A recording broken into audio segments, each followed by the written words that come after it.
Hola, ¿qué tal? Soy el maestro Luis Humberto Tarango Ávila y te doy la bienvenida a esta primera sesión del curso Google Tools for Future Teachers 2025, que forma parte del esquema de trabajo del curso de herramientas de Google. En esta sesión vamos a construir la base de lo que será tu ecosistema digital, ya como docente en formación y que se convierta en una herramienta de uso común para tu trabajo. Aquí iniciarás la creación de tu primer aula profesional en Google Classroom. Probablemente ya has tenido interacción con esta herramienta, esta interfaz derivada de Google for Education, pero lo que vamos a tratar de hacer en este curso es esquematizar y acercarnos un poco más a las herramientas más detalladas que existen de parte de Classroom y algunos complementos. Por ende, Google Classroom se convierte entonces en un espacio de comunicación. Entendemos que es un espacio de evaluación también, porque tiene esa viabilidad. Nos permite también hacer organización y pues se convierte en una herramienta de acompañamiento docente. Creo que es muy importante también quienes de ustedes que se encuentren en séptimo semestre y no han considerado todavía un diseño de estrategias de intervención o están todavía definiendo un tema y por ahí tienen inquietudes respecto al uso de tecnologías y demás. Si bien es cierto, Google Classroom está hecho para que los alumnos envíen trabajos y envíen productos de manera específica y evaluarlos. También el espacio del ecosistema digital tiene bastantes bondades sobre el desarrollo del maestro o de la maestra y creo que ahí hay un espacio importante de investigación. Si es que ustedes quisieran llevar su documento de titulación eh, hacia ese enfoque, el cómo la práctica docente pues puede enriquecerse a través del uso de estas plataformas que no necesariamente requieren tener un aula con conectividad eficiente de Internet o con todos los alumnos conectados a una computadora. Aquí se habla de construir un ecosistema digital que nos permita tener una interacción presencial, a distancia, sincrónica, asincrónica y obtener bastantes beneficios de ella. Lo que vamos a lograr en esta primera sesión son 5 objetivos fundamentales para complementar tu práctica, tu trabajo. La primera sería comprender la función pedagógica del aula virtual. Es importante, sobre todo si estamos hablando de saber cómo justificar y argumentar las decisiones pedagógicas que tomamos frente a grupo y en este caso saber fundamentar por qué apostamos o por qué hacemos parte de nuestro trabajo pedagógico complementado con un ecosistema virtual. El segundo punto sería crear una clase profesional en Classroom 2025, que pues, lo vamos a hacer más adelante. Configurar este espacio para integrar el espacio, la interfaz de Google Meet para el espacio de videollamadas, la publicación de un primer anuncio profesional y vamos a revisar aspectos del apartado de assignments en Google Classroom.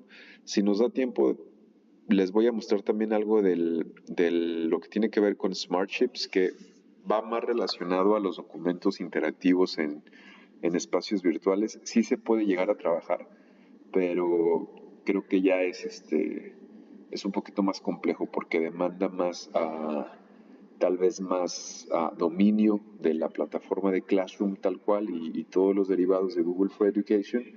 Y si tal vez esta es una herramienta que por primera vez estamos acercando a nuestros estudiantes, pues sería un poquito más complejo.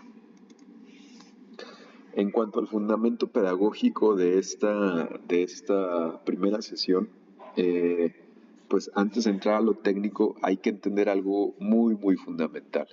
Cuando hablamos de Google Classroom, no estamos hablando de tecnología por usar tecnología.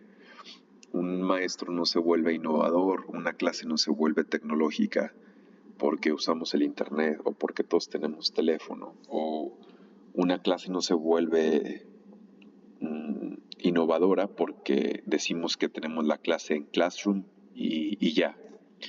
No me puedo autonombrar maestro innovador o con uso de las TICs si lo único que hago con Classroom es, pues lo uso para que me manden tareas y las reviso. El, el fundamento pedagógico del uso del ecosistema virtual o digital tiene más raíz. Estamos hablando de pedagogía, de teorías del aprendizaje que llevamos décadas estudiando. En el caso de ustedes, pues llevan semestres estudiando, sobre todo en escuelas normales. Y muchas veces en el caso de quinto semestre, por ejemplo, se complementa con el curso que se relaciona a la innovación e investigación educativa. Y ese curso en específico de práctica, pues nos confronta mucho con las necesidades y primero tener la capacidad de observar el entorno y ver las necesidades de los procesos educativos y ver de qué manera poder innovar un proceso o mejorarlo. No es descubrir el hilo negro de la educación, pero bien es cierto que muchas veces estos procesos que vemos en el aula pues ya son obsoletos o son bastante anticuados y ustedes y yo sabemos que el público adolescente, el público infantil, pues está en constante cambio. Ustedes mismos lo escuchan decir de los adultos o de los maestros más experimentados, pues las juventudes cambian, los alumnos ya no son como antes, etcétera. Entonces creo que tiene más sentido el acercarnos a la tecnología, pero de una manera responsable, no de una manera eh, pues por recreación o simplemente por inanición, sino que sí considerarlo realmente como que la tecnología puede formar parte de las decisiones que nosotros tomemos como maestros y como maestras y por ende nos dan el poder a nosotros de argumentar pedagógicamente porque decidimos lo que decidimos. Algo de lo que rescatamos del trabajo que se hace en el ecosistema virtual o el ecosistema digital, pues tiene bases en la visión de Piaget y el constructivismo. Desde el constructivismo, pues sabemos que el alumno construye conocimiento pues cuando manipula, cuando reflexiona, cuando organiza información. Y lo mismo sucedería tal vez en un espacio del aula virtual, del Google Classroom. Cuando tú publicas un documento o cuando pones un video donde encargas una tarea en Classroom, pues estás generando este espacio donde le estás dando elementos al alumno, pues para que construya y para que lo haga de manera auténtica. No estás interviniendo tú en el proceso, simplemente estás generando un espacio de construcción. Otro de los fundamentos pedagógicos que encontramos en el primer acercamiento a Classroom sería el socioconstructivismo, planteamiento de Vygotsky que nos dice que el aprendizaje se da en interacción con otros, acompañando a este proceso pues de un mediador que se convierte el maestro o la maestra en ese mediador. Lo trasladamos el enfoque y la visión del socioconstructivismo de Vygotsky a Classroom y entonces entendemos que Classroom nos permite mediar de manera constante. O sea, ¿qué quiere decir? Le puedo comentar trabajos al estudiante, le puedo dar retroalimentaciones en sus documentos, le puedo explicar y orientar a través de videos, puedo incluso hacerlo fuera del aula física, o sea, tengo un módulo de 1 hora, tengo una jornada de 5 horas, pero si quiero llevar la interacción un poco más allá, pues esa diríamos entonces que es la mediación digital, el hecho de facilitarle las cosas, pero también a distancia. Y creo que es un argumento maravilloso al momento de intentar conectar el socioconstructivismo con esta nueva epistemología que diríamos que es el conectivismo. Otro de los fundamentos que encontramos también en Classroom sería el aprendizaje experiencial. Para algunos de ustedes que están relacionados con el término, se plantea desde el autor Kolb y él de manera muy específica dice que el ciclo de aprender funciona a través de la reflexión, a través de generar conceptos y aplicar esos conceptos. Entonces, lo llevamos otra vez a Classroom. ¿Qué podemos hacer en Classroom? Pues también se presenta ese ciclo. Vamos a dar un ejemplo. Pues ves un video, analizas, reflexionas lo que está en el video realizas una actividad a través del video, o sea, conceptualizas, utilizas los conceptos, recibes la retroalimentación de tu trabajo y modificas tu trabajo. Entonces, hay una utilidad constante de los conceptos y de la reflexión. Ese sería un ciclo que plantea el autor Kolb, por si no lo han escuchado o se relaciona algo de lo que estén investigando, pues lo pueden buscar de esa manera, el ciclo del aprendizaje. Uno de los términos también que toma fundamento en el trabajo de un aula virtual y del ecosistema digital, pues es el flip learning. La clase invertida, que es tal cual el término en español, flipped, invertido, y classroom, de clase. La clase invertida funciona perfectamente con Classroom. ¿Por qué? Pues porque el alumno revisa el contenido antes y contigo ya en el aula pues hay un seguimiento de la parte práctica y significativa. O sea, simplemente esto que estamos haciendo, miren, sin darnos cuenta, ustedes primero tienen que estar revisando este video para que después puedan identificar y modificar las acciones o las actividades que vayan a encontrar en el aula virtual, pero se tuvieron que haber preparado con este video en anticipación. Entonces, eso equivale al flip learning. El B-learning, que es el aprendizaje híbrido, se refiere a que las prácticas docentes actuales pues exigen esta combinación de la que yo les hablaba, la presencialidad, que es muy efectiva, que apela a la humanidad del proceso educativo, pero también existe Classroom. Entonces, en Classroom pues el alumno tiene el contenido que a lo mejor se le pasó en clase y lo puede volver a revisar, y Classroom es como un puente, vaya, un aula extendida. Está estable en todo momento, es accesible y pues tiene una estructura, vaya. Estos elementos nos dan a entender entonces que innovar no significa usar la tecnología tal cual. Innovar en términos educativos se refiere entonces a mejorar la experiencia del aprendizaje. Por eso decimos que Google Classroom nos permite organizar, comunicar, evaluar, dar seguimiento y generar estas evidencias en tiempo real. Ya también tenemos que dejar de ver el uso de la tecnología como un lujo, como algo que solamente es para las escuelas privadas. Tenemos que empezar a integrarlo a que es como una necesidad, y parte de nuestro trabajo como maestros también es pues gestionar, buscar los medios de que podamos acercar a nuestros estudiantes a estos entornos. Si hacemos una lectura de la realidad, también es muy común ya que la mayoría de los niños, de los adolescentes, niños en primaria alta, por ejemplo, dominen o tengan acceso a un teléfono digital, a un dispositivo inteligente. Entonces, sí está el espacio a la mano, pero a veces no se le da el cauce que debería de ser. Entonces, ¿qué es Classroom 2025? Para resumir, pues es un lugar, no es un lugar para subir tareas, es un ecosistema docente, así lo podemos definir. Aquí podemos entonces planear, comunicar, retroalimentar, evaluar y documentar evidencia de manera profesional, algo que es otro aspecto muy importante de la formación normalista. Enseñarnos como maestros y maestras a documentar nuestro trabajo, a tenerlo ordenado, acomodado, organizado, y por ende podemos decir que lo tenemos sistematizado. ¿Qué es lo más importante de Classroom?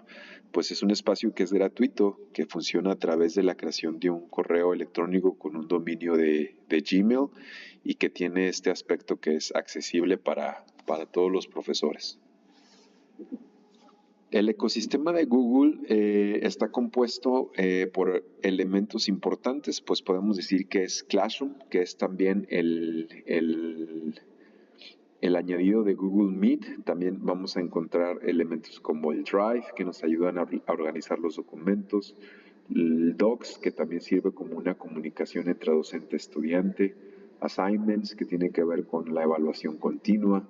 También podemos utilizar Forms, el Sites y los Smart Chips, que son estos pequeños elementos de los documentos interactivos.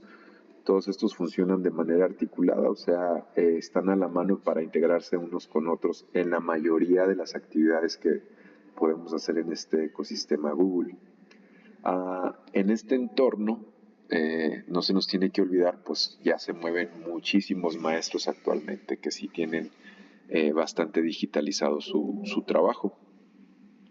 En Classroom, uno de las acciones iniciales que vamos a mostrar pues, es la creación de una clase. Crear una clase va a ser la primera acción de este ecosistema porque pues es lo que nos va a dar identidad como maestros. Aquí pues vamos ahorita a mostrar cómo utilizar un nombre claro para dar a la clase, datos de identificación y la estructura y la claridad desde el primer momento en este espacio, que no se convierta en algo confuso para el estudiante. Si revisamos aspectos de configuración avanzada de Meet, pues vamos a entender y vamos a aprender a controlar la dinámica del aula, o sea, activar los enlaces de videollamadas, gestionar el tipo de publicaciones y quién lo hace, la administración de notificaciones, asegurar que sea un espacio seguro para los estudiantes y la construcción pues de una disciplina digital que, como les comentaba, tiene que ver más con una responsabilidad del uso de los espacios digitales y estas interacciones que tenemos hoy en día a través de las redes. Es muy importante tener esa ética al momento de crear espacios digitales con nuestros estudiantes. Google Assignments es la herramienta pues que de primera mano nos va a permitir evaluar como un maestro profesional, como un maestro frente a grupo. Google Assignments nos regala elementos muy valiosos como la elaboración de rúbricas, que lo estaremos revisando, como las copias automáticas para estudiantes, o sea, podemos hacer un templete, un formato de un ejercicio, de un mapa mental, de una redacción y estas copias pues simplemente nos ayudan a socializar todo, que sería como estar en el aula y repartir copias, pero acá lo haces de manera digital. La parte de los comentarios que es muy valiosa porque a través del Google Docs podemos hacer estas retroalimentaciones, el seguimiento, pues simplemente la misma plataforma de Classroom a través de Assignments te permite tener evidencias en tiempo real del trabajo de tus estudiantes, quienes entregan antes, quienes entregan después. Y lo más chido de todo es que estas herramientas siguen siendo totalmente gratuitas, pero a veces se nos olvida que están ahí. Otro de los aspectos que estaremos revisando pues, es la publicación de un primer anuncio. Hay que identificar y tomar el espacio del ecosistema digital como lo que es un espacio profesional y por ende pues el primer anuncio que tú des en tu clase pues es una carta de presentación del tono, de la seriedad, de la responsabilidad y de la naturaleza del espacio, pues un espacio académico, por ende pues la comunicación tiene que ser clara, tiene que ser amable, pero también tiene que ser coherente con lo que se espere. Bien, esto es como una semblanza de lo que vas a encontrar en el reto número 1 y esto forma parte de la sesión número 1 de acercamiento a Classroom. En el siguiente video lo que vas a poder encontrar es una muestra paso a paso de todos los elementos de los que te acabo de hablar ahorita, pero ya ejecutados directamente en el espacio del ecosistema digital. Entonces, vamos para allá.